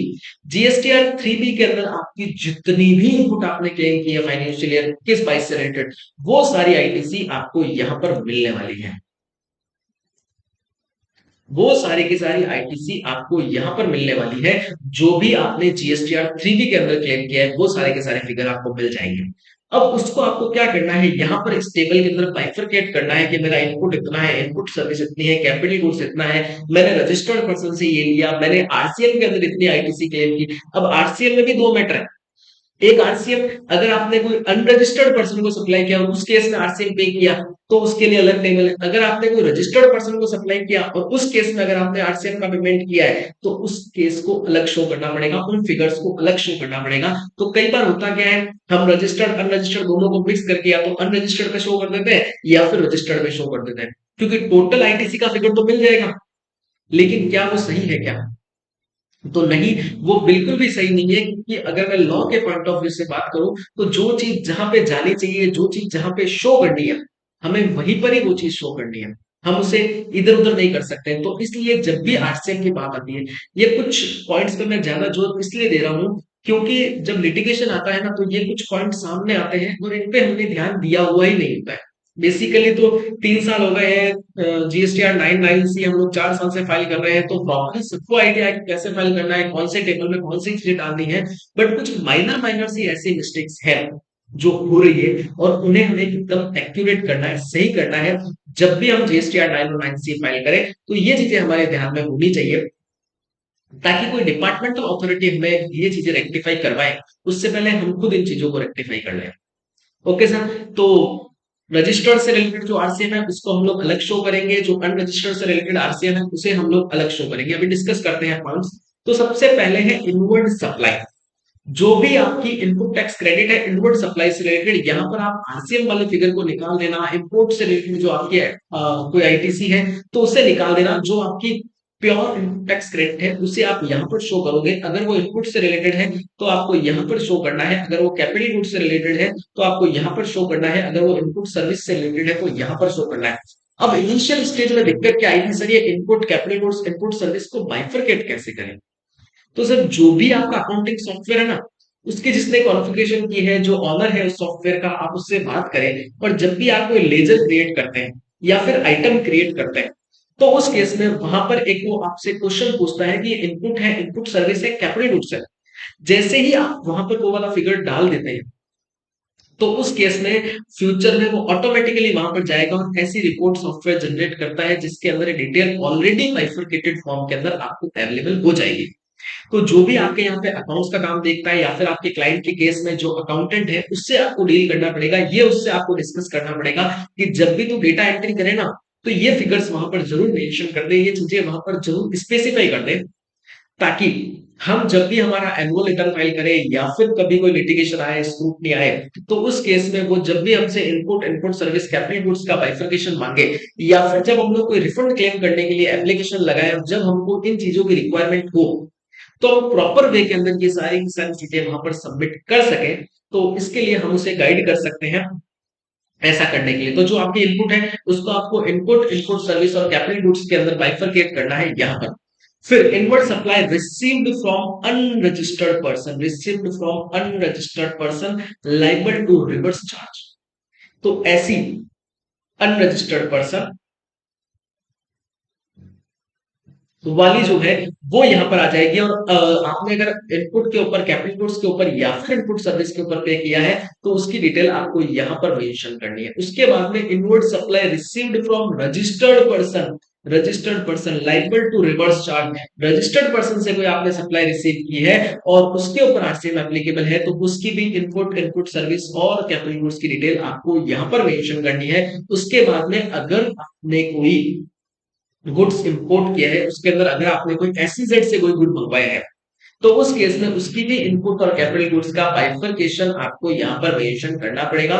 इसने स्पेसिफिक यहाँ पे गुड्स लिखा है, इसलिए यहाँ पर इनपुट सर्विस का कॉलम नहीं है, केवल इनपुट और कैपिटल गुड्स का कॉलम आपके पास यहाँ पर अवेलेबल है। तो ये हो गई 5 सर इनपुट की, टोटल इनपुट आपको मेंशन करनी है। उसके बाद में आपको उसका बाइफरकेशन देना है कि इनपुट मेरी इनपुट से रिलेटेड कितनी है, और उसके बाद में जो सीएम से रिलेटेड इनपुट है वो कितनी है, या फिर मेरी इनपुट से रिलेटेड इनपुट कितनी है, वो हमें यहाँ पर मेंशन करनी पड़ेगी। उसके बाद में इम्पोर्ट ऑफ सर्विसेज से रिलेटेड कोई आईटीसी है तो वो यहाँ पर मेंशन हो जाएगी। Input tax credit received from ISD. अब सर ये आईएसडी क्या होता है? इनपुट सर्विस डिस्ट्रीब्यूटर अगर कोई इनपुट डिस्ट्रीब्यूट करता है और वो अगर मेरे पास में आई है तो उसको मुझे यहाँ पर सेपरेटली शो करना पड़ेगा। अब सर जब हम लोग ये आईटीसी देख रहे हैं तो इनपुट सर्विस डिस्ट्रीब्यूटर से रिलेटेड प्रॉपर डॉक्यूमेंट हमारे पास में होना चाहिए। जो आईएसडी है उसने अपना रिटर्न फाइल किया है, उसके रिसिप्ट की कॉपी हमारे पास में होनी चाहिए। ये डॉक्यूमेंट भी हम हमारे क्लाइंट से डिमांड करेंगे और इसका एक प्रॉपर अटैचमेंट बना करके हमारे रिकॉर्ड में भी रखेंगे और क्लाइंट के रिकॉर्ड में भी देना है। क्योंकि आज के सेशन का पर्पस केवल रिकंसिलिएशन समझना नहीं है, आज के सेशन का पर्पस है कि किस तरह से हम लोग टेक्निकली साउंड हो सकते हैं, किस तरह से जब कोई लिटिगेशन आए तो ये डिटेल्स हमारे पास में अवेलेबल हो। उसके बाद में amount of ITC reclaimed under the provision of the act, अगर आपने कोई आईटीसी रिक्लेम की है तो उसकी डिटेल आपको यहाँ पर शो करनी पड़ेगी और यहाँ पर टोटल आ जाएगी और यहाँ पर आपका डिफरेंस आ जाएगा। अब सर ये डिफरेंस हमेशा जीरो होना चाहिए, बिकॉज जो आपने आपके जीएसटीआर 3B के अंदर आईटीसी क्लेम की है और उसका ही बाइफरकेशन आप यहाँ पर प्रोवाइड करवा रहे हो, तो ये डिटेल यहाँ पर जीरो आना चाहिए। लेकिन अगर कोई रिवर्सल या फिर ऐसी कोई चीज है तो उस केस में यहाँ पर डिफरेंस आएगा, वो नीचे जाते जाते क्लियर हो जाएगा। उसके बाद में ट्रांस वन और ट्रांस टू की कोई क्रेडिट है तो वो आपको यहाँ पर शो करनी है। इनिशियल क्रेडिट के अंदर ट्रांस वन और ट्रांस टू की क्रेडिट हमने शो की थी, इस बार ट्रांस वन और ट्रांस टू को गवर्नमेंट ने वापस ओपन किया है, तो अगर उससे रिलेटेड कोई आईटीसी क्लेम कर रहे हैं तो उसके फिगर हमें मेंशन यहाँ पर करने पड़ेंगे। उसके बाद में any other ITC availed but not specified above, कोई ऐसी आईटीसी है जो ऊपर के हेड में जा ही नहीं रही है, कोई अदर आईटीसी है जो आप उसको स्पेसिफाइड यहाँ पर करना चाहते हो तो आप यहाँ पर उसे शो कर सकते हो और फिर जो टोटल आएगी वो आपकी आईटीसी अवेल्ड आ जाएगी। यहाँ पर सर आईटीसी अवेल्ड तो आएगी, एक बार सोचो ना, जो अपन ने जीएसटीआर 3B में क्लेम किया उसको अपन ने बाइफरकेट किया कि मेरी इनपुट से रिलेटेड इतनी है, मेरी आरसीएम से रिलेटेड इतनी है, मेरी इंपोर्ट से रिलेटेड इतनी है, मेरी आईएसडी से रिलेटेड इतनी है, तो सारे तो अपन ने फैक्टर क्लियर कर लिए कि जो जो अपन ने क्लेम किए। तो ये कौन सी आईटीसी आ जाएगी? मैंने जो आईटीसी अवेल्ड की। अब कुछ आईटीसी ऐसी भी होगी जो कि मैंने जीएसटीआर 3B में रिवर्सल डाला होगा, या फिर अगर मैंने जीएसटीआर 3B के अंदर रिवर्सल नहीं डाला है तो आज जाकर के अगर मैं रिवर्सल डालना चाह रहा हूं तो मेरे पास में यहाँ पर जो रिवर्सल के डिफरेंट डिफरेंट हेड्स हैं, जो रूल्स हैं जिसके अंदर जाकर के मुझे रिवर्सल करना है, वो सारी की सारी डिटेल भी मुझे यहाँ पर शो करने के लिए एक प्रॉपर प्रेस्क्राइब्ड प्लेस यहाँ पर बताया गया, एक प्रॉपर प्रेस्क्राइब्ड टेबल यहाँ पर मेरे पास में अवेलेबल है। सबसे पहले एज पर रूल 37, मतलब अगर आपने 180 डेज के अंदर पेमेंट नहीं किया है अपने सप्लायर को तो उस केस में आपको आईटीसी का रिवर्सल करना पड़ता है, तो वो रिवर्सल आपको यहाँ पर शो करना पड़ेगा। उसके बाद में अगर आपके पास में इनपुट सर्विस डिस्ट्रीब्यूटर से कोई इनपुट आई है, उसको अगर आपको रिवर्स करना है तो रूल 39 के अंदर उसके रिवर्सल के प्रोविजंस है, वो रिवर्सल आपको शो करना है। अब देखो सर, रिवर्सल के टाइम हमें क्या ध्यान रखना है कि अगर क्लाइंट ने जीएसटीआर 3B के अंदर ऑलरेडी रिवर्सल कर दिया है और वो वाले फिगर अगर हम यहाँ पर मेंशन कर रहे हैं, तो उस रिवर्सल की कैलकुलेशन की शीट हमें साथ में अटैच करनी है, या फिर उस रिवर्सल की कैलकुलेशन की शीट को हमें प्रॉपर्ली चेक करना है, एक्सेल के अंदर उसकी शीट बना करके इसके एनेक्स्टर के साथ अटैच कर देनी है। Am I right? फिर हम लोग बात करते हैं as per rule 42 partial use. Partial आपने एग्जेम्प्टेड पर्पस के लिए उसको काम में लिया है, पार्शियली टैक्सेबल पर्पस के लिए काम में लिया है, तो एज पर रूल 42 जो रिवर्सल बनता है, जो कैलकुलेशन आपने की है, उसकी शीट आपको यहाँ पर चेक करनी है। अब मान लो अगर उसने जीएसटीआर 3B के अंदर ऐसे रिवर्सल नहीं किए, आज जब आप उसकी इनपुट चेक कर रहे हो, आपने इनवॉइस वाइज उसकी इनपुट टैक्स क्रेडिट की स्क्रूटनी स्टार्ट की, उस टाइम आपको कोई आईटीसी ऐसे मिलेगी जो कि रिवर्सल होनी चाहिए, वो एलिजिबल नहीं है, तो उस केस में भी उसको क्या करना पड़ेगा, अपने को उसकी प्रॉपर कैलकुलेशन बना करके हमारे रिकॉर्ड में रखनी है और उसके बाद में उस फिगर को यहाँ पर शो करना है। मतलब ऐसे रिवर्सल जो ऑलरेडी हो चुके हैं वो आपको यहाँ पर शो करने हैं, और ऐसे कुछ रिवर्सल जो आज की डेट में आप करने जा रहे हो उसको भी आपको यहाँ पर शो करना पड़ेगा। उसके बाद में as per rule 43 capital goods से रिलेटेड आपको जो रिवर्सल करना है, उसको कुछ पीरियड के अंदर, स्पेसिफाइड पीरियड के अंदर डिवाइड करना होता है, उसके अकॉर्डिंग आप रिवर्सल करते हो, उसके अकॉर्डिंग आप क्लेम करते हो, वो एक सेपरेट टॉपिक है। तो उसकी जो रिवर्सल की कैलकुलेशन है वो भी आपको यहाँ पर मेंशन करनी पड़ेगी, और उससे रिलेटेड जो रिवर्सल है वो भी आपको यहाँ पे करने पड़ेंगे। देन आफ्टर कोई इनपुट आपकी 17.5 के अंदर ब्लॉक है, तो ब्लॉक्ड क्रेडिट को आप लोगों को रिवर्स करना है। अगर आपने जीएसटीआर 3B में रिवर्स कर दिया है देन ओके, उसको यहाँ पे शो करना है, और अगर आपने उसका रिवर्सल नहीं किया है तो यहाँ पर आप रिवर्सल कर सकते हो। अब एक इंपॉर्टेंट बात यह है कि जब भी आप यहाँ पर कोई भी आईटीसी का रिवर्सल करोगे तो वो आपके आईटीसी से सेट ऑफ नहीं होगी, उसके लिए आपको कैश लेजर के थ्रू, डीआरसी 03 के थ्रू रिवर्सल करना होगा। वरना क्या होगा, आप आईटीसी से अगर आप रिवर्सल कर देते हो तो डीआरसी 02 से आपका पेमेंट तो हो जाएगा, लेकिन जब भी कोई लिटिगेशन आएगी ना तो वो लोग आपसे आर्ग्यू करेंगे कि साहब आपने जो है ये रिवर्सल किया आईटीसी से रिलेटेड है, और अगर आप एनुअल रिटर्न के अंदर जाकर के रिवर्सल कर रहे हो तो आपको डीआरसी 03 के थ्रू रिवर्सल करना पड़ेगा इन कैश। ओके सर, अगर आपने कोई ट्रांजिशनल की क्रेडिट गलत क्लेम कर लिया है तो उसका रिवर्सल, चाहे वो ट्रांस 1 हो ट्रांस 2 हो, आप यहाँ पर डिक्लेयर कर सकते हो। और अदर रिवर्सल, मान लो कोई नॉर्मल इनपुट टैक्स क्रेडिट आपने एक्सेस क्लेम कर रखी है, तो उस केस में अगर आप उसको रिवर्स करना चाहते हो या किसी अदर रीजन से आपको इनपुट टैक्स क्रेडिट को रिवर्स करना चाहते हो तो आप उसे यहां पर शो कर सकते हो। उसके बाद में टोटल आईटीसी रिवर्स अपने पास में यहां पर आ जाएगा, और net ITC available for utilization मेरे पास में यहाँ है। मतलब मैंने जो टोटल आईटीसी क्लेम थी वो अपने ऊपर मेंशन कर दिया, उसमें से रिवर्सल को लेस कर दिया, तो मेरे पास में अवेलेबल आईटीसी आ जाएगी कि जीएसटी पोर्टल के ऊपर मुझे मेरी आउटपुट टैक्स लायबिलिटी को पे करने के लिए कितनी आईटीसी मेरे पास अवेलेबल है जो मैं आउटपुट टैक्स से सेट ऑफ कर सकता हूँ। बैलेंस का अगर कुछ बनता है तो मैं कैश के अंदर उसे जाकर के पे कर सकता हूँ। ये सारी कैलकुलेशन यहां से वापस जीएसटीआर 3B के अंदर जो आपने कैलकुलेशंस की है, जो टैक्स के पेमेंट किए हैं, वो सब कुछ रिकंसाइल होने वाला है। उसके बाद में अदर आईटीसी रिलेटेड इंफॉर्मेशन भी यहाँ पर आपकी सबमिट होगी। उसके अंदर ITC as per GSTR 2A, आपके जीएसटीआर 2A के अंदर कितनी आईटीसी शो हो रही है वो यहाँ पर आ जाएगी। और ITC as per sum total of 6B and 6H। Sir अब ये 6B एंड 6H क्या है, एक बार चल के देखते हैं। 6B वो है मेरी total input, 6H amount of ITC reclaim. Okay sir, तो मेरी जो टोटल आईटीसी है, टोटल आईटीसी प्लस मैंने कोई रिक्लेम की है, क्योंकि देखो जो मेरी आरसीएम वाली इनपुट टैक्स क्रेडिट आरसीएम से रिलेटेड मैंने क्लेम की है वो मेरे जीएसटीआर 2A में नहीं आने वाली है। मेरे इनपुट से रिलेटेड जो इनपुट है वो मेरे जीएसटीआर 2A के अंदर नहीं आने वाली है। लेकिन मेरी जो नेट आईटीसी है, जो मैंने बोला कि मेरी इनपुट टैक्स क्रेडिट है, रिवर्स चार्ज मैकेनिज्म से रिलेटेड नहीं, अदर जो मेरी इनपुट है वो शो होगी। और कोई आईटीसी अगर मैंने रिक्लेम की है तो वो मेरे जीएसटीआर 2A के अंदर शो होगी। तो उसको मैं किससे रिकंसाइल करूंगा, जो जीएसटीआर 2A के अंदर आईटीसी शो हो रही है उन दोनों को मैं यहां पर रिकंसाइल करवाने वाला हूं। ITC on inward supply other than import and inward supply liable to reverse charge but include services received from SEZ received during the financial year but availed in next financial year up to the specified period। मतलब financial year 21-22 से related कोई ITC वो financial year 21-22 के GSTR 2A में आ गई होगी, लेकिन मैंने आगे के जो स्पेसिफाइड पीरियड मेरे पास में है दैट इज 30th नवंबर, तक अगर मैंने जाकर के क्लेम की है तो उसका फिगर मुझे यहाँ पर शो करना पड़ेगा। अब हम बोल रहे हैं ना कि वो आईटीसी जो कि मैंने नेक्स्ट फाइनेंशियल ईयर में क्लेम की है तो वो यहाँ पर शो करना पड़ेगा। ऐसी आईटीसी जो मैंने नेक्स्ट फाइनेंशियल ईयर में क्लेम की है प्लस ऐसी आईटीसी जो मैंने उस फाइनेंशियल ईयर में क्लेम की है जो कि मेरी आईटीसी से रिलेटेड है, दोनों को मर्ज कर दूंगा तो दोनों जीएसटीआर 2 से मैच होनी चाहिए, उनके बीच में कोई डिफरेंस आना नहीं चाहिए, और अगर डिफरेंस आता है तो उसका रिकंसिलिएशन मेरे पास में अवेलेबल होना चाहिए। अब सर होगा क्या, जीएसटीआर 2 में मान लो कोई इनएलिजिबल आईटीसी आ रही है तो उस केस में उस आईटीसी को मुझे वहां पर एक प्रॉपर रिकंसिलिएशन बनाना पड़ेगा कि मेरे जीएसटीआर 2 के अंदर एक्सेल के अंदर ये जो आईटीसी आ रही है ये इनएलिजिबल है, ये मेरे से रिलेटेड नहीं हो सकता है किसी सप्लायर ने गलती से आपके जीएसटीएन डाल दिए इसलिए आपके जीएसटीआर 2 के अंदर वो आईटीसी शो हो रही है। तो ऐसे सारे के सारे पॉइंट्स आपको ध्यान में रखते हुए जीएसटीआर 2 से उन कुछ आईटीसी को हटा देना होगा और उसके बाद में जो फिगर बचा है उसको आपकी बुक्स के आईटीसी के साथ रिकंसाइल करवाना पड़ेगा, तभी आपका प्रॉपर रिकंसिलिएशन होगा।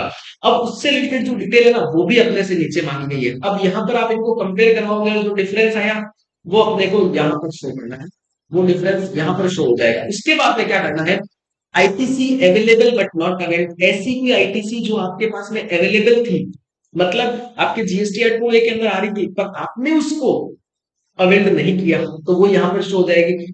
ऐसी कोई आईटीसी जो आपके जीएसटीआर 2 के अंदर आ रही है लेकिन आप उसको क्लेम करने के लिए एलिजिबल ही नहीं हो, वो मान लो आपके 17(5) के अंदर जाकर के ब्लॉक है तो वो वाली इंफॉर्मेशन यहाँ पर आ जाएगी। IGST paid of import of goods के ऊपर आपने कोई आईजीएसटी पे किया है तो उसकी डिटेल यहाँ पर आ जाएगी।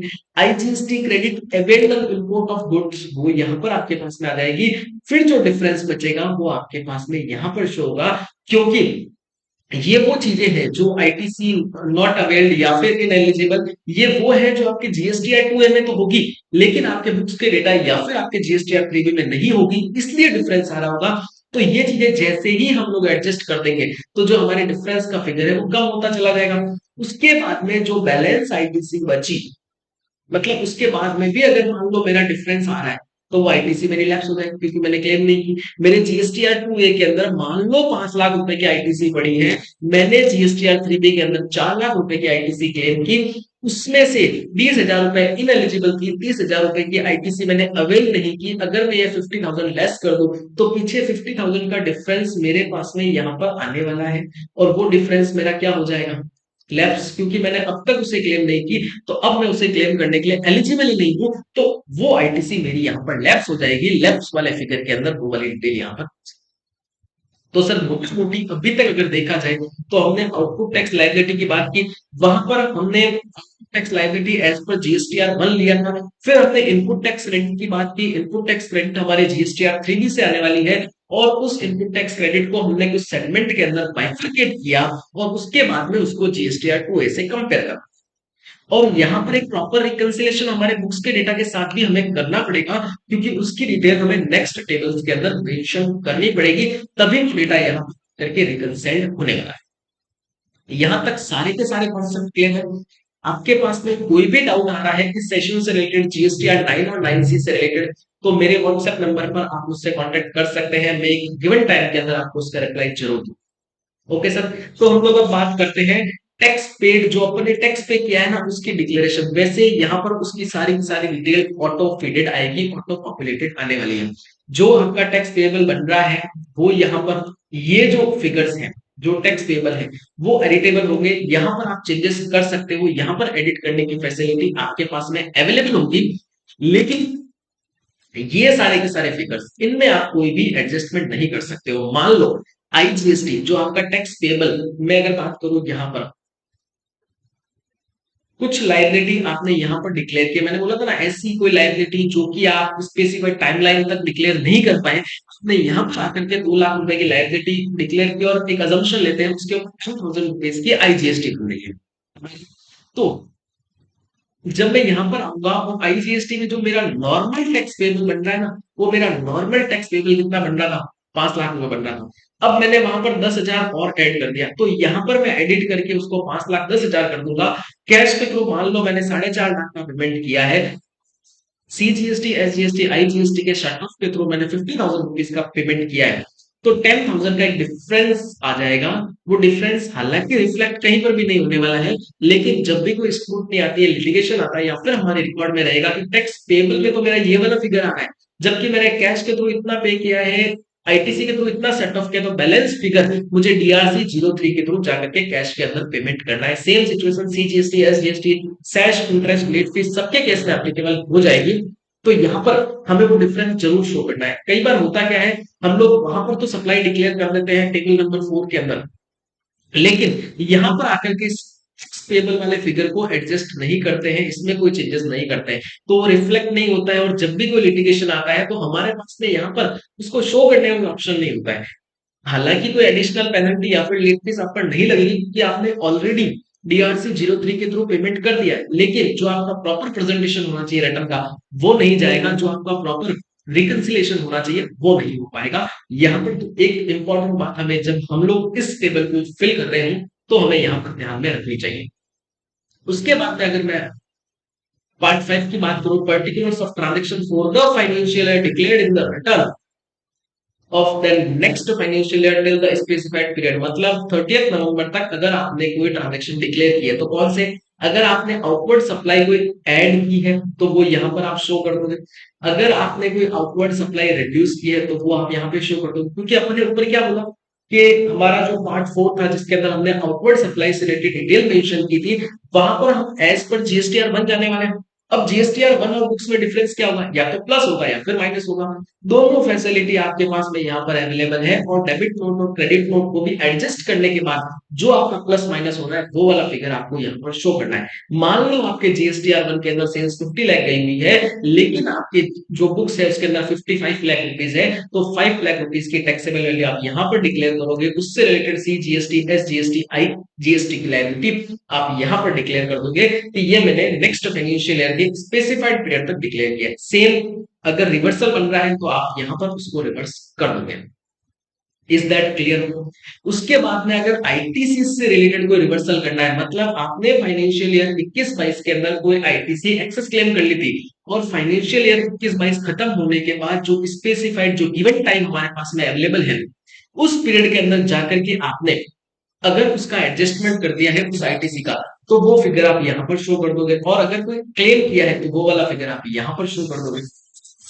Is that clear? अब इससे होगा क्या, आपका बुक्स का डेटा आपके जीएसटी के डेटा से ऑटो रिकंसाइल हो जाएगा। जब ऊपर वाले जीएसटीआर 1 के फिगर के अंदर यहाँ पर जो फिगर हमने शो किए हैं वो हम लोग ऐड और लेस करेंगे तो ऑटो रिकंसाइल हो जाएगा, और जब हम लोग आईटीसी से रिलेटेड फिगर शो करेंगे तो ये ऑटो रिकंसाइल हो जाएगा। इस तरह से हमारा डेटा यहाँ पर रिकंसाइल होने वाला। Okay sir.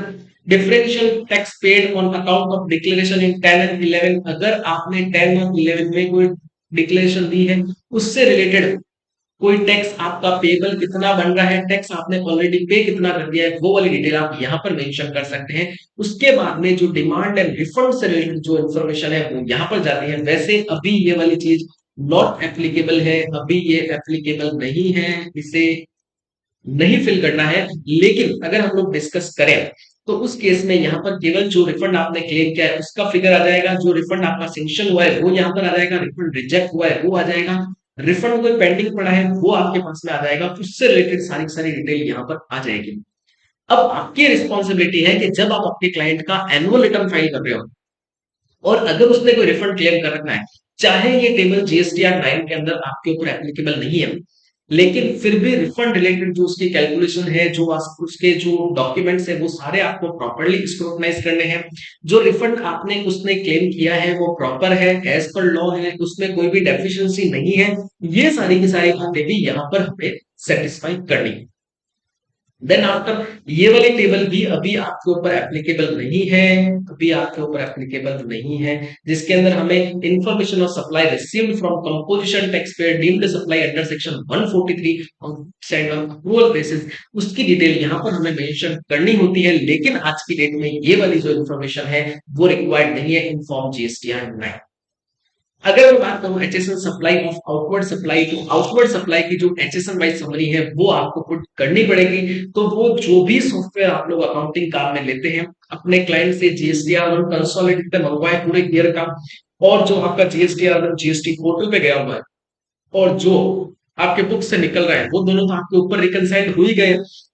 तो जो जीएसटीआर 1 जो आपका बुक्स का करंट जनरेटेड है, उसकी एचएसएन वाइज समरी और जो आपके जीएसटीआर 1 में है, दोनों को रिकनसाइल करवा लें, दोनों में कोई डिफरेंस नहीं रहना चाहिए। वैसे ये वाली डिटेल आपकी वहां पर ऑटो पॉपुलेट आएगी, आपको केवल क्या करना है, इस डिटेल को आपके जो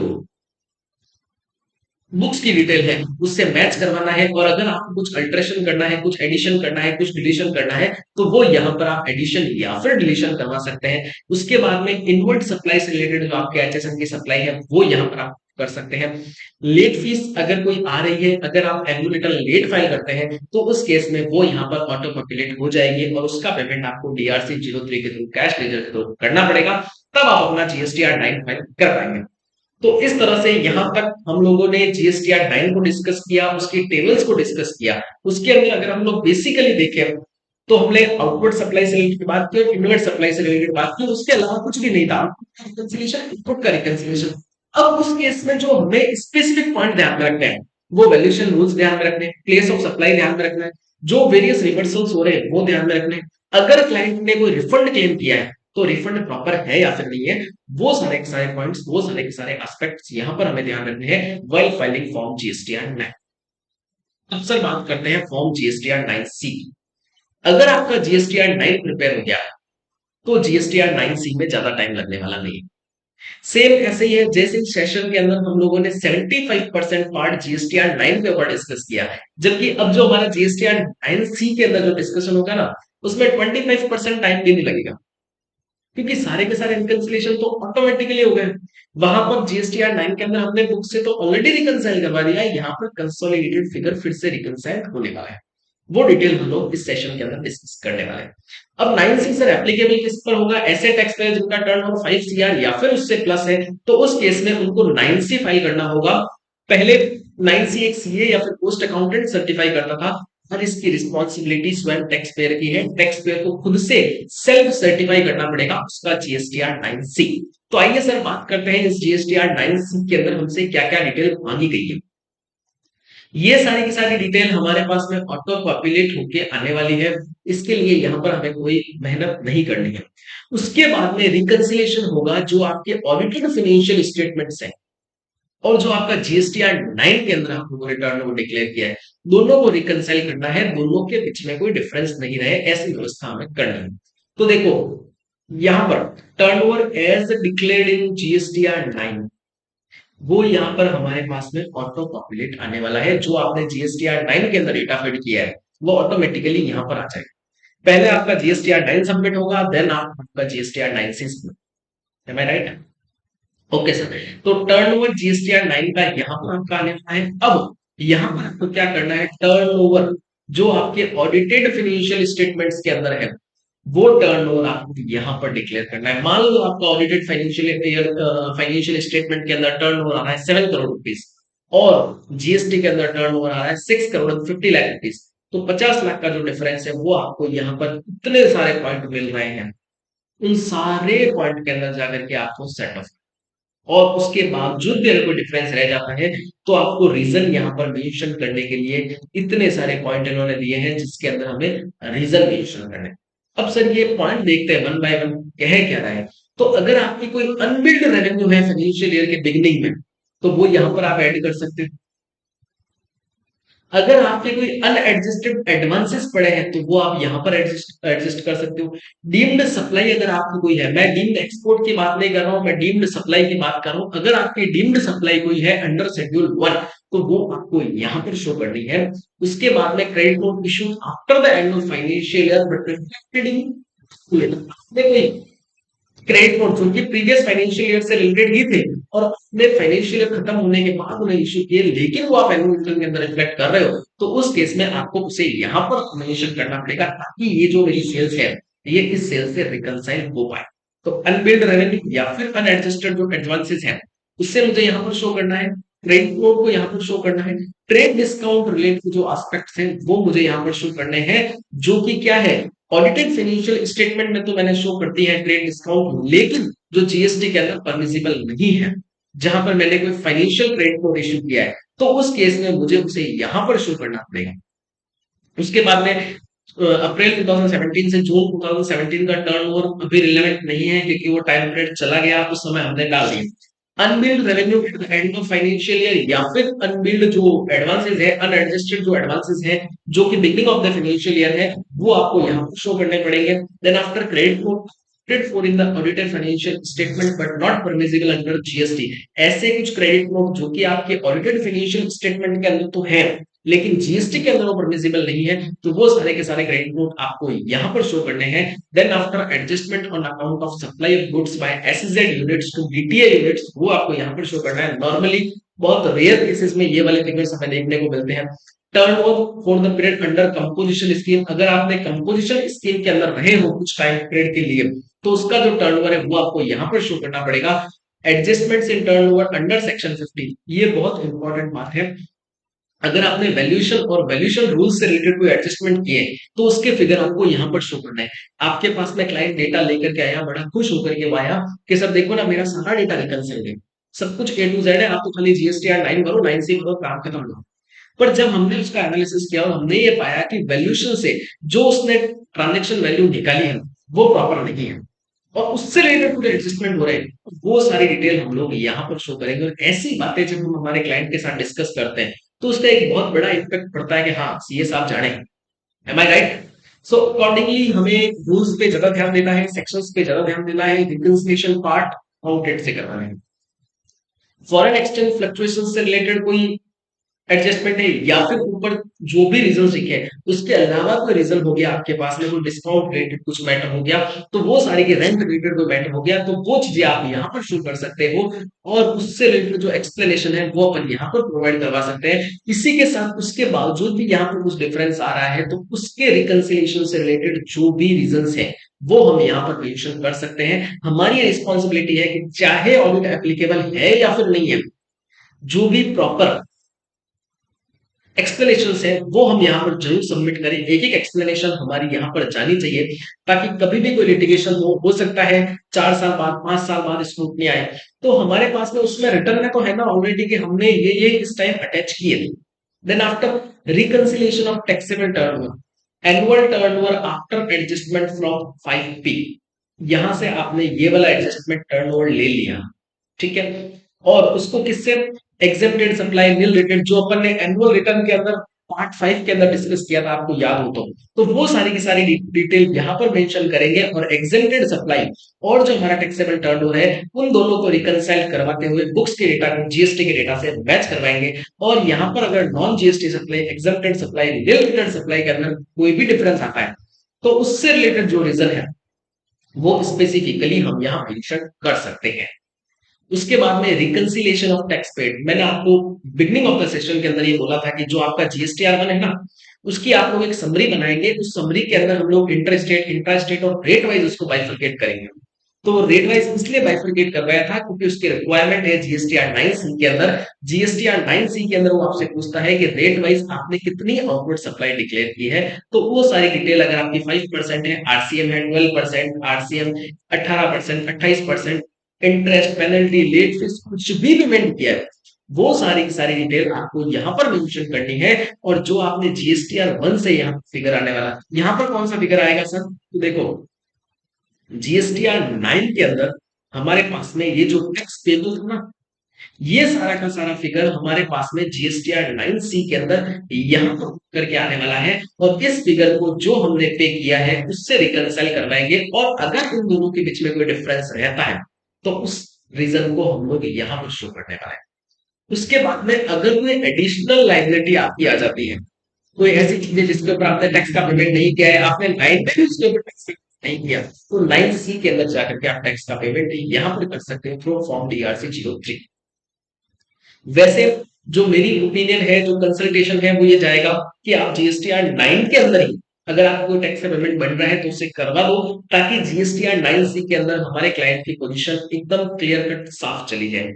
उसके बाद में reconciliation of input tax credit हमारे पास में जाने वाला है कि जो आईटीसी आपकी बुक्स के अंदर आ रही है, ऑडिटेड फाइनेंशियल स्टेटमेंट के अंदर जितनी इनपुट टैक्स क्रेडिट आपने डिक्लेयर की है उसके अंदर आप ऐड कर दो ITC booked in earlier financial year claimed in the current financial year. पिछले साल से रिलेटेड कोई आईटीसी आप उस साल भी क्लेम कर सकते हो, तो उसके फिगर यहाँ पर, और इस साल से रिलेटेड कोई आईटीसी अगर आप नेक्स्ट ईयर क्लेम कर रहे हो तो उसके फिगर आप लेस कर दो, तो यहाँ पर एज पर बुक्स आपकी प्रॉपर आईटीसी आ जाएगी, जो कि मैच होनी चाहिए आपके जीएसटीआर 9C के अंदर जो आपने आईटीसी क्लेम किया। अब वहां पर आपने आईटीसी कौन सी क्लेम किया, एज पर जीएसटीआर 3B। अगर आपने एक्सेस क्लेम किया है या फिर क्लेम किया है तो उसके एडजस्टमेंट हम लोगों ने नेक्स्ट टेबल के अंदर पर दिए हैं। तो वो एडजस्टमेंट होने के बाद यहाँ पर फाइनल आईटीसी आने वाली है, और वो आईटीसी में भी अगर कोई डिफरेंस आता है तो उसके रीजन हम यहाँ पर मेंशन कर सकते हैं, और अगर मान लो राउंडिंग ऑफ के डिफरेंसेस आ रहे हैं तो वो वाला फैक्ट भी हमें यहाँ पर मेंशन कर देना चाहिए। इसके बाद वाले जो टेबल है वो है आपकी जो आईटीसी है ना, उसको आपको हेड वाइज डिवाइड करना है। परचेज से रिलेटेड इनपुट कितनी है, फ्राइट से रिलेटेड कितनी है, पावर एंड फ्यूल से रिलेटेड कितनी है, स्टेशनरी एक्सपेंसेस से रिलेटेड कितनी है। मतलब आपका जो प्रॉफिट एंड लॉस अकाउंट और ट्रेडिंग अकाउंट है जिसके अंदर आपने आईटीसी वाले फिगर्स लिखे हैं, जो आईटीसी आपके पास में आई है वो कौन कौन से हेड से आई है, और अगर इन ऊपर वाले स्पेसिफाइड हेड से नहीं है तो उस आईटीसी को एनी अदर हेड में यहाँ पर अपने पास में अमेंडमेंट करने की फैसिलिटी है। हम यहाँ पर हेड जो है मैन्युअली टाइप कर सकते हैं, और वो आईटीसी हम लोग यहाँ पर मेंशन कर सकते हैं उसकी टोटल, और जो जीएसटीआर 9 के अंदर जो आईटीसी हमने क्लेम की है उन दोनों की टोटल को रिकंसाइल करवाएंगे। ये वाली टेबल भी हमें प्रिपेयर कर लेनी चाहिए, क्योंकि जब भी कोई स्क्रूटनी आती है, चाहे वो डिपार्टमेंटल स्क्रूटनी हो चाहे वो स्पेशल ऑडिट हो, वो सबसे पहले आपसे हेड वाइज आईटीसी की डिमांड भी करते हैं। तो जब हमारे 9C के अंदर ये वाली चीजें ऑटो पॉपुलेट होगी तो हमारा काम वैसे ही हो जाएगा। और जितने भी सॉफ्टवेयर है सब में ये वाली फैसिलिटी आज की डेट में अवेलेबल है कि हेड वाइज ये वाली इंफॉर्मेशन आपकी आईटीसी की बहुत इजीली आप वहां से रिट्रीव कर सकते हो, निकाल सकते हो, गेट कर सकते हो। तो आप बहुत आसानी से ये सारी इंफॉर्मेशन निकाल सकते हैं। तो आप वहां से अपने क्लाइंट के अकाउंटेंट के थ्रू ये वाली इंफॉर्मेशन निकलवा लें, और ये वाला रिकंसिलिएशन भी आपको जीएसटीआर 9C के अंदर जरूर ऐड करना चाहिए। इसके बाद में अगर आपकी कोई रिकंसिलिएशन नहीं हुआ, उसके कारण अगर आपकी कोई एडिशनल लायबिलिटी आ रही है तो वो आपको यहाँ पर डिक्लेयर करनी है। मान लो कोई ट्रेड इंटरेस्ट है जिसके ऊपर अगर आपके क्लाइंट ने जीएसटी का पेमेंट नहीं किया है, तो आप यहाँ पर जाकर के टैक्स का पेमेंट करवा सकते हैं, अगर आप उसको एनुअल रिटर्न में डिक्लेयर नहीं करते हैं तो। उसके बाद में यहाँ पर कुछ डॉक्यूमेंट्स आपके अटैच होंगे, वो आपके ऑडिटेड फाइनेंशियल्स हो सकते हैं, वो डॉक्यूमेंट यहाँ पर आपके अटैच हो जाएंगे। और यहाँ पर पहले जो एक सीए सर्टिफाई करता था, आज की डेट में वो सर्टिफिकेशन का क्लाइंट खुद करता है, टैक्स पेयर खुद उसको सर्टिफाई करता है। तो इस तरह से अगर देखा जाए तो इस पूरे सेशन के अंदर हम लोगों ने जीएसटीआर 9 और 9C को किस तरह से फाइल करना है, उसको फाइल करते टाइम कौन कौन से टेक्निकल एस्पेक्ट्स को हमें ध्यान में रखना है, कौन कौन से ऐसे फैक्ट्स है जो हमें कंसीडर करना है, किस तरह से हमें डेटा प्रेजेंट करना है, कौन कौन से ऐसे मिक्सचर्स हैं जो हमें हमारे पास में रखने हैं, और कुछ अगर स्पेसिफिक एक्टिविटीज वहां पर हुई है तो उनसे रिलेटेड कौन कौन से डॉक्यूमेंट्स हमें चेक करने हैं, ये सारी सारी डिटेल आज के सेशन के अंदर हम लोगों ने डिस्कस की।